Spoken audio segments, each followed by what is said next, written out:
আসসালামু আলাইকুম। সবাইকে স্বাগত জানাচ্ছি পূর্ব পশ্চিমে।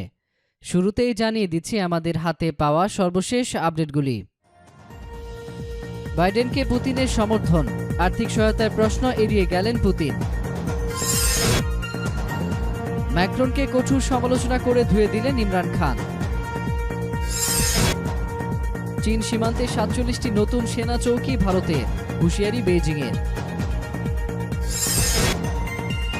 ইসরায়েলের সঙ্গে সুদানের সম্পর্ক কয়েকশো মিলিয়ন ডলার দিচ্ছে সৌদি। ৫০ বছরে ইউরোপে ইহুদি কমেছে ৬০%। আজব সাগরে রাশিয়ার তেলবাহী ট্যাঙ্কারে বিস্ফোরণ, নিখোঁজ ৩। প্রিয় দর্শক, এতক্ষণ শুনছিলেন সংবাদ শিরোনাম, এবার বিস্তারিত। মার্কিন প্রেসিডেন্ট ডোনাল্ড ট্রাম্প আসন্ন প্রেসিডেন্ট নির্বাচনে তার ডেমোক্র্যাট প্রার্থী জো বাইডেনকে রাশিয়া আর্থিক সহায়তা দিচ্ছে বলে যে অভিযোগ করেছেন, সে ব্যাপারে মন্তব্য করতে অস্বীকৃতি জানিয়েছে রাশিয়ার প্রেসিডেন্ট ভ্লাদিমির পুতিন। গতকাল রাশিয়া এক চ্যানেলকে দেওয়া এক সাক্ষাৎকারে এই অস্বীকৃতি জানান তিনি।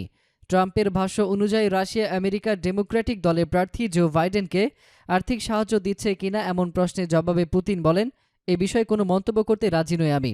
মার্কিন প্রেসিডেন্ট নির্বাচনে দুই প্রার্থী ডোনাল্ড ট্রাম্প ও জো বাইডেন সম্প্রতি তাদের দ্বিতীয় ও শেষ টেলিভিশন বিতর্কে পরস্পরের মুখোমুখি হন।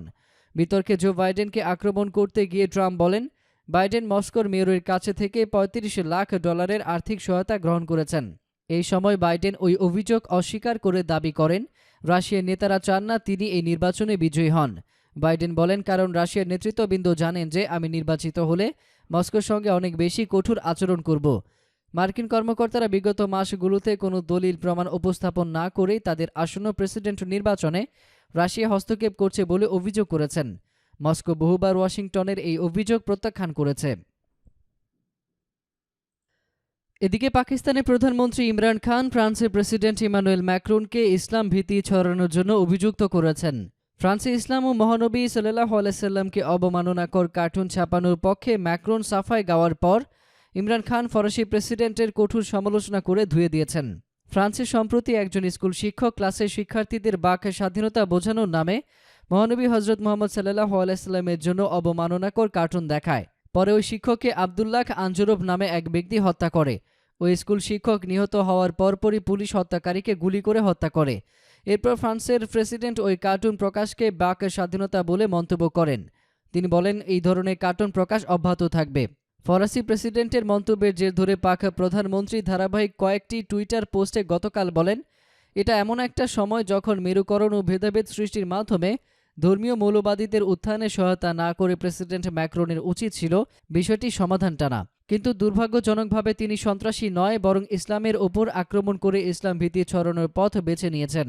এর মাধ্যমে প্রেসিডেন্ট ম্যাক্রন ইউরোপ সহ সারা বিশ্বে কোটি কোটি মুসলমানদের অনুভূতিতে আঘাত দিয়েছেন বলেও তিনি মন্তব্য করেন। অপরদিকে গালওয়ান ভ্যালি সংঘর্ষের পর থেকে ভারত চীন সীমান্ত সংঘাত বেড়ে যাওয়ায় নড়ে চড়ে বসেছে ভারত। খোদ দেশটির পররাষ্ট্রমন্ত্রী এস জয়শঙ্কর বলেছেন, গত কয়েক দশকে ভারত চীন সীমান্তে এরকম উত্তপ্ত অবস্থা আর দেখা যায়নি। এ অবস্থায় সংঘাতময় এই সীমান্তে নতুন করে ৪৭টি বর্ডার আউটপোস্ট বসাচ্ছে ভারত। ভারতীয় একটি সংবাদ মাধ্যমে তথ্য জানিয়েছে। সংবাদ মাধ্যমটির তথ্য মতে ১৯৬২ সাল থেকে সীমান্ত প্রহরার দায়িত্ব সামলাচ্ছিল আইটিবিপি। এরই সঙ্গে করোনা পরিস্থিতি সামলাতেও দেশের অভ্যন্তরে কাজ করছে এই ট্রুপ। আইটিবিপি কাজ করে মাওবাদী অধ্যুষিত এলাকাতেও। ভারত চীন সীমান্তে এই ৪৭টি চৌকি বসানোর ছাড়পত্র দিয়েছে কেন্দ্র। এরপরে নির্মাণ কাজ শুরু হয়েছে। সংবাদ মাধ্যমটির প্রতিবেদনে আরও উল্লেখ করা হয়, ১২ অক্টোবর কেন্দ্রীয় প্রতিরক্ষা মন্ত্রী রাজনাথ সিং দেশের ৭টি রাজ্য ও কেন্দ্রশাসিত অঞ্চলে ৪৪টি সেতু উদ্বোধন করেন। এর মধ্যে লাদাখ ও অরুণাচল প্রদেশও ছিল। এর কারণ হিসেবে বলা হচ্ছে, সীমান্তে সংঘাতে জের ধরে কৌশলী অবস্থান নিয়েছে ভারত। খুব কৌশলে চীনা সেনাদের মোকাবেলায় প্রস্তুতি নেওয়া শুরু করেছে সীমান্ত বাহিনী। তারই অংশ হিসেবে লাদাখে তৈরি হচ্ছে একের পর এক ব্রিজ, যাতে খুব কম সময়ে ট্রুপের মুভমেন্ট ঘটানো যায়।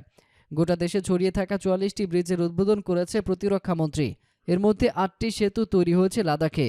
তবে ভারতের এই প্রস্তুতিকে মোটেও ভালোভাবে নিচ্ছে না চীন। অবিলম্বে সীমান্তে নির্মাণ কাজ বন্ধের আহ্বান জানিয়েছে বেইজিং। অন্যথায় পরিস্থিতি আরও খারাপ হতে পারে হুমকি দিয়েছে দেশটি।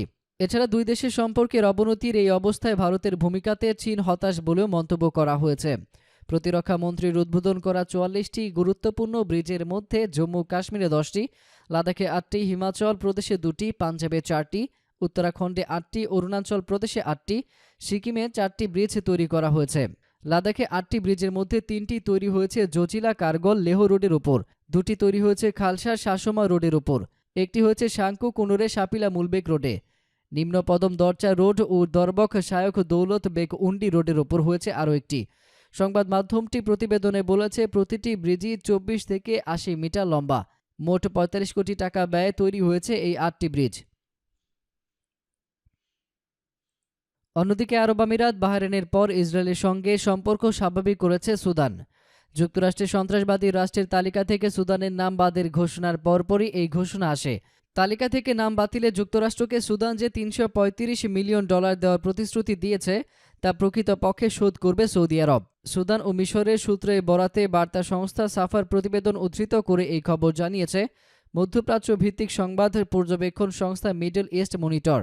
এই দুই দেশের সম্পর্ক স্বাভাবিকের চুক্তির ঘোষণা দিয়ে মার্কিন প্রেসিডেন্ট ডোনাল্ড ট্রাম্প শুক্রবার বলেন, কমপক্ষে আরও ৫টি আরব দেশ ইসরায়েলের সঙ্গে শান্তি চুক্তি করতে চায়। ১৯৯৮ সালে মার্কিন দূতাবাস এবং ২০০০ সালে ইয়েমেনে মার্কিন রণতরী ইউএসএস এর কোলে হামলা শিকার ব্যক্তি ও পরিবারের ক্ষতিপূরণের জন্য সুদানের কাছে এই অর্থ দাবি করে ওয়াশিংটন। ট্রাম্পের এই শর্তের পর সৌদি আরবের ডিফ্যাক্টো নেতা ক্রাউন প্রিন্স মোহাম্মদ বিন সালমান এতে মধ্যস্থতা করে এই প্রতিশ্রুতি দেন। গতকাল ট্রাম্প এক টুইট বার্তায় লেখেন, সুসংবাদ, সুদানের নতুন সরকার যারা ভালোই উন্নতি করছে, সন্ত্রাসবাদের শিকার মার্কিন নাগরিক ও তাদের পরিবারকে $৩৩৫ মিলিয়ন ক্ষতিপূরণ দেওয়ার প্রতিশ্রুতি দিয়েছে। এই অর্থ পেলেই সন্ত্রাসবাদের রাষ্ট্রীয় পৃষ্ঠপোষক তালিকা থেকে তাদেরকে বাদ দেওয়া হবে। অবশ্য এর আগে সন্ত্রাসবাদে অর্থায়ন করা রাষ্ট্রের তালিকা থেকে নাম বাদ পড়ার বদলে ইসরায়েলের সঙ্গে সম্পর্ক স্বাভাবিক করতে রাজি হয় সুদান। সূত্র বলছে, সন্ত্রাসী তালিকা থেকে মুক্ত হতে এই অর্থ আসলে সুদান দিচ্ছে না। সুদানের প্রধানমন্ত্রী এমন কথা বলেও প্রকৃতপক্ষে এই অর্থ পরিশোধ করবে সৌদি আরব। আরব দেশগুলোর সংগঠন আরব লীগের সদস্য রাষ্ট্রগুলোর মধ্যে সুদান তৃতীয় দেশ, যে ইসরায়েলের সঙ্গে স্বাভাবিক সম্পর্ক স্থাপন করেছে। এর আগে ট্রাম্প প্রশাসনের মধ্যস্থতায় সংযুক্ত আরব আমিরাত ও বাহরাইন গত সেপ্টেম্বরে ইসরায়েলের সঙ্গে সম্পর্ক স্বাভাবিক করার ঘোষণা দিয়ে দেশটির সঙ্গে চুক্তি করে। অপরদিকে গত অর্ধ শতাব্দীতে ইউরোপে ইহুদিদের সংখ্যা কমে গেছে প্রায় ৬০%। বর্তমানে বিশ্বজুড়ে ইহুদি জনসংখ্যার মাত্র ৯% বসবাস করে এই মহাদেশে। সাম্প্রতিক এক গবেষণায় এই তথ্য উঠে এসেছে। ১৯ শতকেও বিশ্বের প্রায় ৯০% ইহুদি থাকত ইউরোপ অঞ্চলে। অবশ্য ১০০০ বছর আগে সেখানে এই জনগোষ্ঠীর অনুপাত ছিল এখনকার মতোই। সম্প্রতি লন্ডন ভিত্তিক প্রতিষ্ঠান ইনস্টিটিউট ফর জিওইশ পলিসি রিসার্চের এক গবেষণা প্রতিবেদনে বলা হয়েছে, ২০২০ সালে এসে ইউরোপে ইহুদিদের সংখ্যা দাঁড়িয়েছে ১৩ লাখের মতো, যা মহাদেশটির মোট জনসংখ্যার মাত্র ০.১%। এদের মধ্যে আবার ২/৩ বসবাস করে ফ্রান্স, যুক্তরাজ্য ও জার্মানিতে। ১৮ এবং ১৯ শতকের মধ্যে বিশ্বব্যাপী ইহুদিদের সংখ্যা বেড়েছে প্রায় ১ কোটিরও বেশি। দ্বিতীয় বিশ্বযুদ্ধের প্রাক্কালে তা আরও বেড়ে দাঁড়ায় ১,৬৫,০০,০০০। এ সময় ইহুদিদের সংখ্যা সবচেয়ে বেশি বেড়েছে পূর্ব ইউরোপে, এরপর আমেরিকা, ফিলিস্তিন ও ইসরায়েল। তবে হলোকাস্টে এই জনগোষ্ঠীর প্রায় ৬০ লাখ মানুষ মারা যাওয়ার পর বিশ্বব্যাপী তাদের সংখ্যা নেমে গিয়েছিল ১,১০,০০,০০০-এ।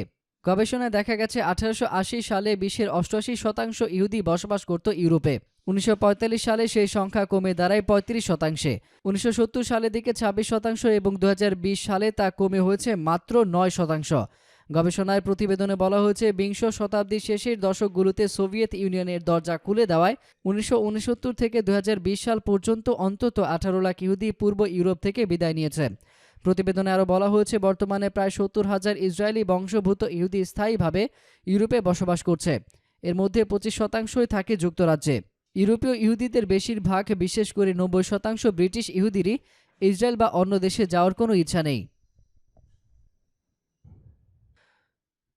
অন্যদিকে আজব সাগরের কার্চ প্রণালীর কাছে রাশিয়ার একটি তেলবাহী ট্যাঙ্কারে বিস্ফোরণের ঘটনায় অন্তত ৩ জন নিখোঁজ রয়েছেন। গতকাল রাশিয়ার এই তেল ট্যাঙ্কারটি রোস্তভ অন ডন বন্দরের দিকে যাচ্ছিল। রুশ ফেডারেল মেরিটাইম এজেন্সি এই তথ্য জানিয়েছে। জেনারেল হাজি আসলানভ নামের এই ট্যাঙ্কারে তেল বহন করা হচ্ছিল না, বরং জাহাজে জমে থাকা গ্যাসের কারণে বিস্ফোরণ ঘটেছে বলে মনে করা হচ্ছে।